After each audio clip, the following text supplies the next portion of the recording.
Everyone, welcome to this series. जैसा कि आप सभी जानते हैं, हम लोग सीयूईटी बीएलएलबी के डोमेन सब्जेक्ट यानी कि लीगल स्टडीज़ को डिस्कस कर रहे थे। लीगल स्टडीज़ के 4 चैप्टर को हमने पिछले वीडियो में कवर कर लिया था। चैप्टर 5 को हम इस वीडियो में कवर करेंगे, तो बने रहिए हमारे साथ। आइए देखते हैं चैप्टर 5 को, जो कि हमारा लीगल प्रोफेशन इन इंडिया है। ये कंटेंट जो लिए गए हैं, आपकी रेफरेंस बुक जो है class 12th NCERT legal studies की, उसी से लिए गए हैं। आपकी रेफरेंस बुक है सीयूईटी बीएलएलबी की डोमेन सब्जेक्ट की रेफरेंस बुक है, अकॉर्डिंग टू सिलेबस जो कि एनटीए के द्वारा दिया गया है। तो आइए देखते हैं ये चैप्टर 5 को। यहाँ आप देखिए, लीगल प्रोफेशन इंडिया आपके चैप्टर का नाम है। उसमें हम कुछ नोट्स बना के हमने हैंड रिटन नोट्स में आपको कवर किया है, आपके चैप्टर को कवर किया है। तो आगे देखते हैं हम। फर्स्ट है हमारा, the modern legal profession in India has colonial root. यानी कि आप कह सकते हैं कि समझने की कोशिश करिएगा कि जो हमारा मॉडर्न लीगल प्रोफेशन चल रहा है, जिसमें हम कार्यरत हैं, जैसे कि as a lawyer in judiciary, जो कि हमारा मॉडर्न जुडिशरी है, जो अभी चल रही है जुडिशरी, जिस नीति पर, जिस लॉ पर कार्य कर रही है हमारी जुडिशरी, उस जुडिशरी का जो रूट है, जो उसकी जड़ है, जहाँ से उसकी उत्पत्ति हुई है, जहाँ से वो कह सकते हैं फॉर्म हुई है, उसका फाउंडेशन स्टोन जहाँ से है, तो वो जो है कॉलोनियल रूट, यानी कि कह सकते हैं इंग्लैंड जो जो ब्रिटेन है, वहाँ से इसकी जड़ है। यानी कि ब्रिटेन से ही जुडिशरी कह सकते हैं कि एक प्रकार से अडॉप्ट की गई है। जो हमारे यहाँ जुडिशरी चल रही है, वो ब्रिटेन से ही, उसकी जो जड़ है कॉलोनियल है, यानी ब्रिटेन की है। आगे हम देखेंगे, सेकंड है हमारा, first time mayors courts in Madras and Calcutta in 1726। यानी कि पहली बार मद्रास और कलकत्ता में मेयर्स कोर्ट को लाया गया इन 1726 में। 1726 में मेयर कोर्ट को मद्रास और कलकत्ता में पहली बार लाया गया। आगे हम देखेंगे, through legal practitioners act in 1846। यहाँ देखिए, पहली बार लीगल प्रैक्टिशनर एक्ट जो आया था हमारा 1846 का था। 1846 का हमारा पहला लीगल प्रैक्टिशनर एक्ट था।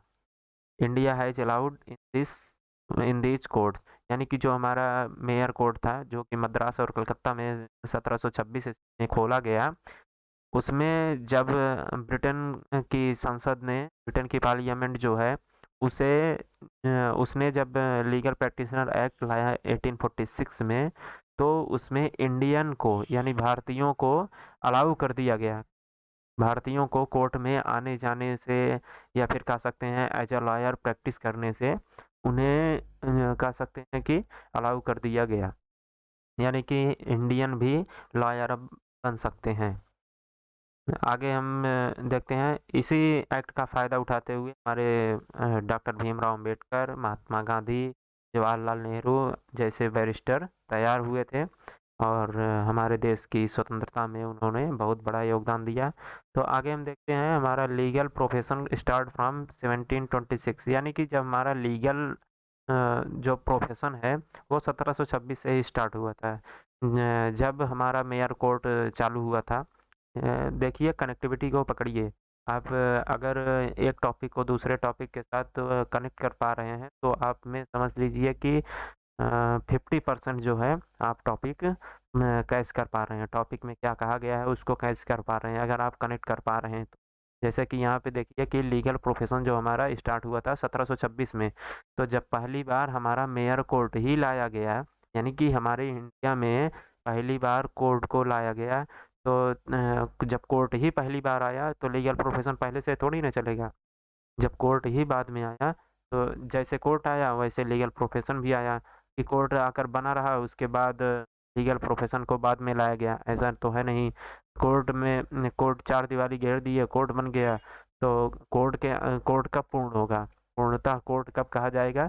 जब उसमें लॉयर होंगे, जज होंगे, तो केसेस होंगे, इस प्रकार के जो भी हैं, अगर वो कोर्ट में हैं, तो लीगल प्रोफेशन माना जाता है। तो लीगल प्रोफेशन जो 1726 से स्टार्ट हुआ, जब हमारा कलकत्ता और मद्रास में मेयर कोर्ट्स को लाया गया। आगे हम देखते हैं legal profession regulates by bar council of India. India में जो लीगल प्रोफेशन है उसे बार काउंसिल ऑफ इंडिया के द्वारा रेगुलेट किया जाता है। और बार काउंसिल ऑफ इंडिया को रेगुलेट या कह सकते हैं गवर्न किया जाता है एडवोकेट एक्ट 1961, यानी कि जो हमारा एडवोकेट्स एक्ट है 1961 का, उसके द्वारा बार काउंसिल ऑफ इंडिया को रेगुलेट किया जाता है। लेकिन जो लीगल प्रोफेशन है उसको बार काउंसिल ऑफ इंडिया के द्वारा रेगुलेट किया जाता है। और एक बात ध्यान में रखिएगा, हमारे यहाँ जो लीगल एजुकेशन चलता है, जैसे हम लोग बी एल एल बी कर रहे हैं और आप लोग बी एल एल बी का एग्ज़ाम देंगे, आप आएंगे तो देखिए जो बी एल एल बी कर रहे हैं और एलएलएम कर रहे हैं, रिसर्च कर रहे हैं, पोस्ट डॉक्टरेट वगैरह कर रहे हैं लॉ के फील्ड में, तो इंडिया में जो है उस लीगल एजुकेशन यानी कह सकते हैं उसके सिलेबस को, उसकी फीस को, या उससे जो फैसिलिटीज उससे जुड़ी हुई जो फैसिलिटीज हैं उसको रेगुलेट करने के लिए बार काउंसिल ऑफ इंडिया है। यानी कि लीगल प्रोफेशन को और लीगल एजुकेशन को रेगुलेट कौन करता है? बार काउंसिल ऑफ इंडिया। और उसी देखें वहीं देखें तो बार काउंसिल ऑफ इंडिया को कौन रेगुलेट करता है? वो है एडवोकेट एक्ट 1961। आगे हम देखेंगे हमारा हमारे यहाँ 23 एनएलयू हैं, आप लोग ध्यान में रखिएगा। आप लोग क्लैट वगैरह दिए ही होंगे आपका अगर उसमें नहीं हुआ तभी आप ये सेंट्रल यूनिवर्सिटी के एग्ज़ाम दे रहे हैं, पहले नेशनल लेवल की यूनिवर्सिटी में एडमिशन लेना चाहेंगे आप लोग। उसके बाद देखते हैं तो फर्स्ट एनएलयू जो है हमारे यहाँ 23 एनएलयू हैं पूरे। तो पहला एनएलयू जो था NLSIU बेंगलुरु, इसका एग्ज़ाम हुआ है क्लैट कराता है। क्लैट की सबसे टॉप 1 यूनिवर्सिटी यही है बेंगलुरु की NLSIU। तो इसे 1987 में फॉर्म किया गया था। प्रोफेसर एन आर माधवन इसके फाउंडर हैं, NR माधव मेनन इसके फाउंडर हैं, यानी यही फाउंडेशन स्टोन रखे थे। आगे हम देखेंगे इंडिया है second largest population of lawyers in the world followed by US. ये इंपॉर्टेंट है, आप लोग ध्यान में रखिएगा। इंडिया जो है दूसरी सबसे बड़ी जनसंख्या, लॉयर्स जनसंख्या यानी कि वकीलों की जनसंख्या वाला देश है, दूसरी सबसे बड़ी जनसंख्या वाला देश है एज अ लॉयर। और वहीं पर यूएसए जो है अमेरिका हमारा, वो फर्स्ट है हमारा, तो उसमें सबसे यूएसए में सबसे ज़्यादा लॉयर्स हैं। आगे हम देखेंगे स्टेट बार काउंसिल के बारे में। स्टेट बार काउंसिल का जो एक्स ऑफिसियो चेयरपर्सन होता है वो करंट में एडवोकेट जनरल ही होता है। एडवोकेट जनरल को ही हम ex officio chairperson of state bar council कहते हैं। हर जितने हाई कोर्ट हैं उतने स्टेट बार काउंसिल हैं। और देख सकते हैं स्टेट बार काउंसिल में 15 से 25 मेंबर एडवोकेट जो होते हैं 15 से 25 तक चुने जाते हैं, इलेक्ट किए जाते हैं एज बाई इलेक्शन। और 5 साल के लिए इनका टेन्योर जो है, यानी कि इनका टाइम पीरियड जो है, कार्यकाल जो है 5 साल होता है। अब ये देख लीजिए कि एक एडवोकेट इंडिया में एक एडवोकेट बनने की एलिजिबिलिटी क्या है। बहुत छोटी सी एलिजिबिलिटी है, लेकिन पूरा करने में बहुत ज़्यादा समय लग जाता है। 21 ईयर एज होना चाहिए आपका, 21 से कम होगा तो आप एलिजिबल नहीं होंगे एज ए एडवोकेट प्रैक्टिस करने के लिए। और आगे देखेंगे graduation degree in law. Law graduation degree होनी चाहिए लॉ में, कोई भी डिग्री हो लॉ में होनी चाहिए, जैसे BA LLB BSc LLB BB LLB, या आप BE अलग से कर लिए उसके बाद LLB कर रहे हैं, ऐसे ही यानी कि लॉ में आपको ग्रेजुएशन होना होगा। कहाँ से होना होगा? Any recognised university of India, यानी इंडियन रिकॉग्नाइज्ड यूनिवर्सिटी से, यानी कि भारतीय जो रिकॉग्नाइज्ड यूनिवर्सिटी हैं उन्हीं से। फॉरेन से आप करेंगे तो आप एलिजिबल नहीं होंगे, लेकिन कुछ एक्सेप्शंस भी हैं। जैसे यहाँ देखिए दिया गया है ए फॉरेन नेशनल में B enrolled on A reciprocal basis. तो आप यहाँ दे सकते हैं, रेसिप्रोकल बेसिस दिया गया है। तो रेसिप्रोकल बेसिस जो है इसके इसका कहने का मतलब ये है कि अगर कोई फॉरेन में कोई यूनिवर्सिटी है, अगर हमारी यूनिवर्सिटी को, जैसे मान लीजिए हार्वर्ड यूनिवर्सिटी है, एक मान लीजिए एक हार्वर्ड यूनिवर्सिटी है और हमारे यहाँ DU हो गया, दिल्ली यूनिवर्सिटी, मान लीजिए ऐसे। तो यदि हार्वर्ड यूनिवर्सिटी जो है वो उसका जो उसकी जो कंट्री है वो कंट्री अगर ये कहती है वहाँ की कंट्री की जो जुडिशरी है, वहाँ की जो काउंसिल्स बनाई गई है जहाँ पे लॉयर जो हैं इनरोल होते हैं, अगर वो काउंसिल जो है उसको अलाउ करती है कि नहीं, अगर आप डीयू से भी ग्रेजुएशन किए हैं लॉ में, तो आप हमारे यहाँ एज ए लॉयर प्रैक्टिस कर सकते हैं। तो हमारा जो बार काउंसिल ऑफ इंडिया है वो भी अलाउ कर देगा कि अगर आप हार्वर्ड यूनिवर्सिटी से ग्रेजुएशन किए हैं लॉ में, तो आप हमारे यहाँ एज ए लॉयर प्रैक्टिस कर सकते हैं। आगे हम देखेंगे एडवोकेट एडवोकेट ऑन रिकॉर्ड। ये इम्पोर्टेंट है, इसे समझिएगा। इसमें हमने कोई स्टेटमेंट वगैरह नहीं लिखा, कोई डेफिनेशन नहीं लिखा, फिर भी आप लोग समझ लीजिए। एडवोकेट ऑन रिकॉर्ड एक पदवी है, एक पद है, मान लीजिए सीनियर्स का, यानी कि एडवोकेट में सबसे सीनियर जो होते हैं, एडवोकेट ऑन रिकॉर्ड का दर्जा उन्हें दिया जाता है, उन्हें एक पद दिया जाता है। एडवोकेट ऑन रिकॉर्ड जिन्हें मिल जाता है वो सुप्रीम कोर्ट में अपने ही नाम से केसेस लड़ सकते हैं। यानी कि कोई भी जो एडवोकेट होते हैं, एडवोकेट तो बहुत सारे हैं वैसे, लेकिन कि सभी एडवोकेट केसेस थोड़े अपने नाम पर नहीं लड़ पाते हैं, तो अपने सीनियर के नाम पर केसेस लड़ते हैं। तो जो है केसेस हियरिंग में अपने नाम पर केसेस जो हियर करने के लिए होता है कि इनके वर्सेस इनके केसेस हैं। तो जो एडवोकेट ऑन रिकॉर्ड होता है, अगर आपको मिल जाता है तो आपको सीनियर की ज़रूरत नहीं पड़ती है, आप खुद ही एक सीनियर एज अ सीनियर माने जाते हैं। तो आप खुद सुप्रीम कोर्ट में जाकर कोई भी पिटीशन फाइल कर सकते हैं। आगे हम देखेंगे, थर्ड हमारा है एडवोकेट्स एक्ट 1961। इसके बारे में देखेंगे। ये गवर्न करता है बार काउंसिल ऑफ इंडिया को। बार काउंसिल ऑफ इंडिया के जो एक्स ऑफिशियो चेयरपर्सन हैं वो है हमारे यहाँ के अटॉर्नी जनरल।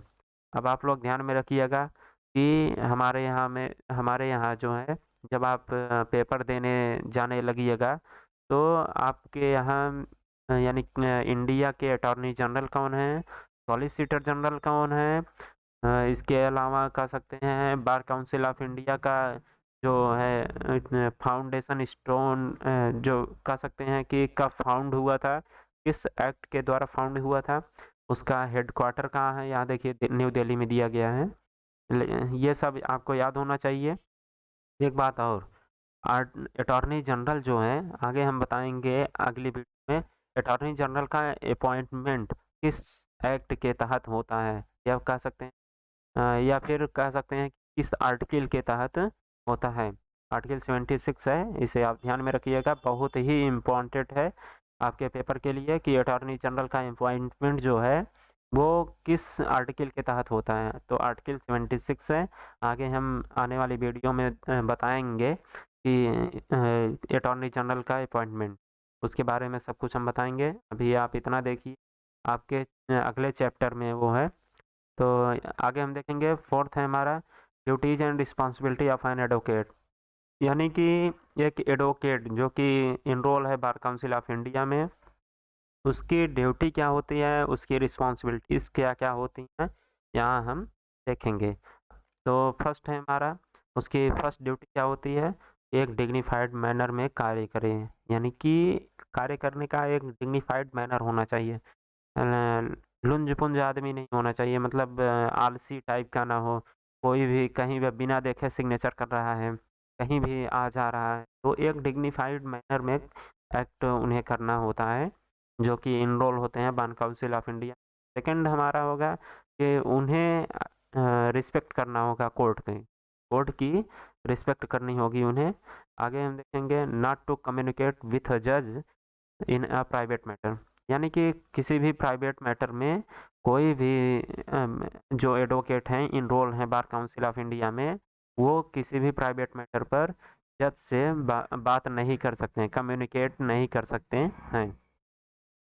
फोर्थ है हमारा, नहीं तो जज चैम्बर में जाएंगे वकील में पैसे वगैरह दे के, वैसे हमारे यहाँ जो जस्टिस होते हैं वो पैसे उसे पे नहीं चलते हैं, बहुत ही कह सकते हैं एक न्यायपूर्वक न्याय दिया जाता है उन्हें, लोगों को। तो ये इसलिए बनाया गया है कि कोई सेटिंग वगैरह कोई करप्शन ना हो, इसलिए। आगे हम फोर्थ हमारा देखेंगे, not to act an illegal manner, किसी इलीगल मैनर में कोई एक्ट ना करें, या नहीं कि कह सकते हैं अपराध की श्रेणी में आने वाले कार्यों को ना करें। तो ये सब जो है चारों, इनको इसलिए रखा गया है कि एक एडवोकेट जो है वो अपने जो वसूल कह सकते हैं, या डिग्निफाइड मैनर जो होता है हमारा, रिस्पॉन्सिबिलिटी जो उनकी होती है, एक उनकी रिस्पॉन्सिबिलिटी बनती है कि आप इस तरह के कार्य करेंगे, कोर्ट का रिस्पेक्ट करेंगे, जजेस से जो है प्राइवेट मैटर पर डिबेट नहीं करेंगे, इलीगल तरीके से कोई कार्य नहीं करेंगे।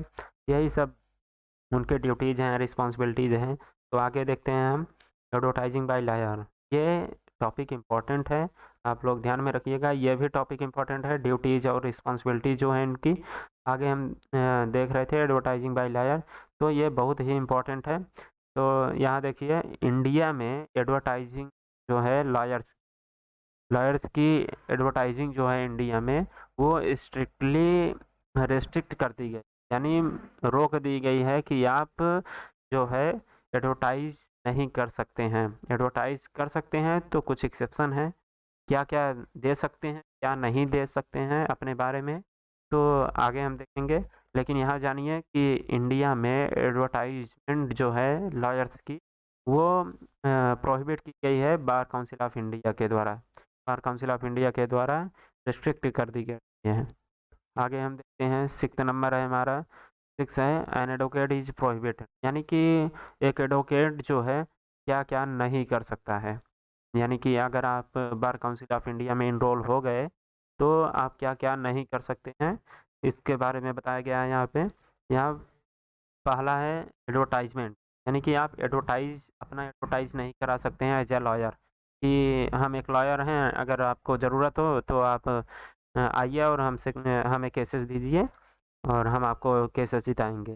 तो ऐसा आप एडवर्टाइज नहीं कर सकते हैं। आप एक दलाल की तरह कार्य नहीं कर सकते। टॉट माने होता है दलाल, यानी कि आप एक दलाल की तरह कार्य नहीं कर सकते हैं, यानी कि कुछ पैसे वगैरह लेके कार्य करा दें, तो आप ऐसे भी नहीं कर सकते हैं। आप अपने बारे में पर्सनल कम्युनिकेशन, यानी कि अपने बारे में किसी से बातचीत नहीं कर सकते हैं, जो आपकी पर्सनल कम्युनिकेशन है उसके बारे में आप बात नहीं कर सकते हैं। किसी सोशल मीडिया या किसी सेमिनार वगैरह में इंटरव्यू नहीं दे सकते हैं अपने बारे में। आगे हम देखेंगे, furnishing and inspiring newspaper comments. Inspiring कोई न्यूज़पेपर कमेंट्स है, तो इसमें जो है इंटरव्यू जो है इसमें एक्सेप्शन है। तो आपके बारे में इतना, जो आपकी रेफरेंस बुक है उसमें इतना ही बताया गया है, इसलिए हमने इतना ही कवर किया है। एक्सेप्शन अगर आपको देखना है तो आप आगे जाएंगे तो देख लेंगे बीआरएलबी में। पांचवा हम देख रहे थे फर्निशिंग, कोई इंस्पायरिंग न्यूज़पेपर कमेंट्स आप नहीं दे सकते हैं। सिक्स हमारा है, अपना कोई फोटोग्राफ वगैरह पब्लिश नहीं करा सकते। आगे हम देखेंगे हमारा, an advocate how many information can be put up on the internet, यानी कि कोई एडवोकेट कौन कौन सी इंफॉर्मेशन जो है वो इंटरनेट पर पुटअप कर सकता है, यानी कि पब्लिश करा सकता है। पहला देखेंगे हमारा, name of advocate and firm, यानी कि एडवोकेट जो होता है वह अपना नाम और अपने लॉ फर्म का नाम दे सकता है। और सेकंड है हमारा, कॉन्टैक्ट डिटेल्स अपना दे सकते हैं। थर्ड है हमारा, डिटेल्स ऑफ एनरोलमेंट विद बार, यानी कि बार काउंसिल ऑफ इंडिया में जो आपका एनरोलमेंट के डिटेल्स हैं उसे आप सबमिट करा सकते हैं, पब्लिश करा सकते हैं। और एकेडमिक क्वालिफिकेशन को बता सकते हैं, स्पेशलाइजेशन को बता सकते हैं कि आप किस फील्ड में कार्यरत हैं, यानी क्रिमिनल में है, सिविल में है, या फिर फैमिली लॉ में है, तो आप अपने स्पेशलाइजेशन को बता सकते हैं। नोट हम देखेंगे, यहाँ फर्स्ट है हमारा, in Hong Kong lawyers are forbidden to advertise on television radio cinemas but are permitted to advertise in print media, यानी कि यहाँ देखिए सोशल मीडिया जो है उसको रिस्ट्रिक्ट किया गया है, लेकिन प्रिंट मीडिया को परमिट किया गया है, यानी कि जो हांगकांग के लॉयर होंगे वो प्रिंट मीडिया यानी अखबार वगैरह में, मैगजीन्स में, अखबार में, न्यूज़पेपर में अपना आर्टिकल दे सकते हैं। लेकिन अगर आप टेलीविज़न, रेडियो के माध्यम से किसी पर किसी आप चैनल पर कराते हैं पब्लिश, तो आपको जुर्माना वगैरह देना होगा। सेकंड है हमारा, India had signed the WTO treaty in 1990 leading to economic liberalisation. तो आप यहाँ सोचते होंगे कि सर आप WTO ट्रीटी के बारे में क्या किस लिए बता रहे हैं। WTO जो है वो वर्ल्ड ट्रेड ऑर्गेनाइजेशन ही, इसका यहाँ ट्रेड से क्या लेना देना है। तो देखिए जो हमारा WTO है, आपकी जो रेफरेंस बुक है उसमें WTO किस प्रकार से इकोनॉमी से और लीगल प्रोफेशन जो है हमारा, किस प्रकार से इकोनॉमी से कोलैबोरेट होकर या कह सकते हैं ओवरलैप होकर चलता है, उसके बारे में दिया था। तो हमने वहाँ पूरा पढ़ा और आपके नोट्स में क्या इम्पोर्टेंट हो सकता है उसको हमने नोट किया। तो इंडिया ने एक WTO ट्रीटी साइन की थी 1990 में, जिसने इकोनॉमिक लिबरलाइजेशन को लीड किया था। ये इम्पोर्टेंट है, आप लोग ध्यान में रखिएगा। आगे हम देखेंगे, तीसरा हमारा है फर्स्ट इंडियन लेडी प्लीडर। यहाँ पे यन है, थोड़ा सा ध्यान में रखिएगा। Indian lady pleader, first Indian lady pleader यानी वकील, first Indian lady as a lawyer या कह सकते हैं एडवोकेट, कौन थे? मिसेज कॉर्नेलिया सोराबजी, इनका नाम है मिसेज कॉर्नेलिया सोराबजी। ये इलाहाबाद हाई कोर्ट एडवोकेट रही हैं, ये पहली वकील थी महिला में। तो हमने आपको आगे बताया था कि जब हमारा लीगल प्रोफेशनल एक्ट आया था 1846 में आया था, तो केवल मेंस को ही वहाँ पे अलाउ किया गया था कि आप केवल मेंस जो हैं वो जाकर एज अ लॉयर प्रैक्टिस कर सकते हैं। लेकिन यहाँ आगे देखेंगे तो कुछ समय बाद जब हमारा देश स्वतंत्र हुआ तो महिलाओं को भी मौका दिया गया। तो हमारी पहली वकील मिसेस कॉर्नेलिया सोराबजी थी इलाहाबाद हाई कोर्ट से। तो आगे हम 1170 लॉ कॉलेजेस इंडिया में और 23 NLU हैं, हमने आपको बताया भी था। तो ये इतना इम्पोर्टेंट नहीं है, आपसे पूछेगा नहीं कि कितना आपके आपके यहाँ लॉ कॉलेजेस हैं और कितने NLU हैं, ये आपसे नहीं पूछेगा। तो यहाँ आपका चैप्टर 5 जो है कंप्लीट होता है और हमारा यहीं लेक्चर ख़त्म होता है। तो आप नेक्स्ट वीडियो के लिए चैप्टर 6 अगर आप देखना चाहते हैं तो आप हमारे वीडियो में जुड़े रहिए, आप हमारे चैनल से जुड़े रहिए। अगर आपको वीडियो अच्छा लगा हो, पसंद आया हो, तो वीडियो को लाइक करिए, चैनल को सब्सक्राइब करिए और अपने दोस्तों के साथ शेयर करिए। जय हिंद, मिलते हैं नेक्स्ट वीडियो में।